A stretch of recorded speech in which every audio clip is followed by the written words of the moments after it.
सबसे बड़ी बात है, आप अभी देख रहे होंगे, ये विभाग की तरफ से एक बड़ी खबर चलाई जा रही है जो कि शिक्षा हित में विद्यालय में विशेष कक्षाएं चलाई जाएगी। विशेष कक्षा के नाम पर गर्मी छुट्टी को खा लिया गया विभाग के द्वारा। उसके बाद गर्मी छुट्टी के बाद जो ये प्रातःकालीन कक्षाएं शुरू हुई, प्रातःकालीन कक्षाएं में जो विभाग का पत्र है, उस पत्र को आप स्पष्टतः देखें। मतलब मुझे लगता है जो कि पत्र निकालने के क्रम में पदाधिकारी अपना ज्ञान खो रहे हैं। वो इसलिए जो कि प्रातःकालीन कक्षा गर्मी के कारण शुरू की गई है, और उस पत्र में आप देखें, उस कक्षाओं को आप 12 बजे तक चलाएंगे और 1:30 तक शिक्षक बने रहेंगे। तो छात्रों के लिए जब आप कोई भी समय जो होता है, दिन जो होता है, उसको 3 भाग में बांटा जाता है। पहला पूर्वाहन, दूसरा मध्याह्न और तीसरा अपराहन।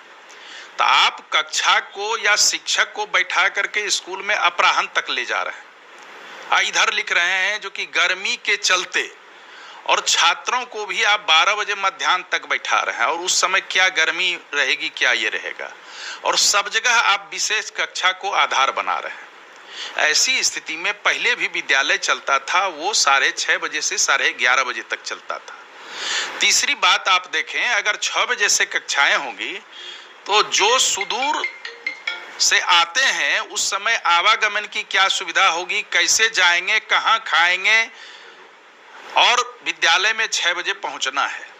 और साथ ही जिला शिक्षा पदाधिकारी ये अनुश्रवण के नाम पर कहते हैं सेल्फी लीजिए, ये कीजिए, वो कीजिए। तो शिक्षकों को तो जैसे मशीन समझ लिया गया है। शिक्षा विभाग दरअसल पढ़ाना नहीं चाहती है, वो अपना फरमान, माने ये पागलपन है। जिस तरह से अभी विभाग को चलाया जा रहा है, एकदम पागलपन में चलाया जा रहा है। सचिव के स्तर से हो रहा है सारा चीज, ये अपर मुख्य सचिव के स्तर से हो रहा है। हम लोगों ने कल भी लिख करके दिया है, मंत्री महोदय को भी कहा है, उनके भी संज्ञान में दिया है। आखिर इससे पढ़ाई कैसे होगी, ये समझ में नहीं आता है। ये कोई नहीं समझ रहे हैं, छात्रों का दर्द कोई नहीं समझ रहे हैं। 6 बजे कौन छात्र जाएगा, क्या खा करके जाएगा? जिनके बच्चे हैं, छोटे छोटे बच्चे हैं, पति पत्नी भी नौकरी कर रही है कहीं, दोनों बच्चे हैं, तो 6:30 बजे से तो एक स्थापित मान्यता थी, यह अवधारणा थी जो कि 6:30 बजे से 11:30 बजे पूर्व में भी चलता था।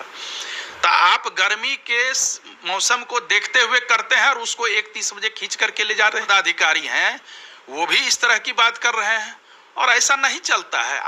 आखिर शिक्षा की व्यवस्था को इस तरह से अगर चलाया जाएगा तो कितने छात्र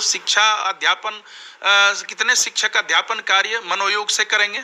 ये तो तंग और तबाह करने की नीयत से ऐसा किया जा रहा है, और ये अच्छी बात नहीं है। शिक्षा और स्वास्थ्य में इस तरह के पदाधिकारी अगर मतवालेपन से विभाग को चलाने लगेंगे तो ये कतई अच्छी बात नहीं है, और इंटरमीडिएट में नामांकन की व्यवस्था को भी प्रभावित किया जा रहा है। आप पहली बार देख रहे हैं, जो व्यवस्था चली आ रही थी नामांकन की OFSS सिस्टम से, 2 बार विज्ञप्ति निकाला गया था, और अचानक बीच में तीसरी विज्ञप्ति निकाली जाती है और कहा जाता है जो कि नहीं, जो जहां से अपीयर हो रहे हैं 10th में 11th में उसी वर्ग में एडमिशन लेंगे। भाई, नामांकन की स्वतंत्रता छात्रों को होनी चाहिए।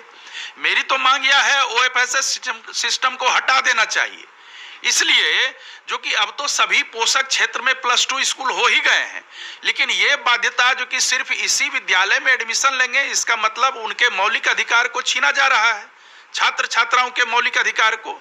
नामांकन में उनकी स्वतंत्रता होनी चाहिए, क्योंकि अपनी शैक्षणिक प्राप्ति को ही, वह नामांकन को ही आधार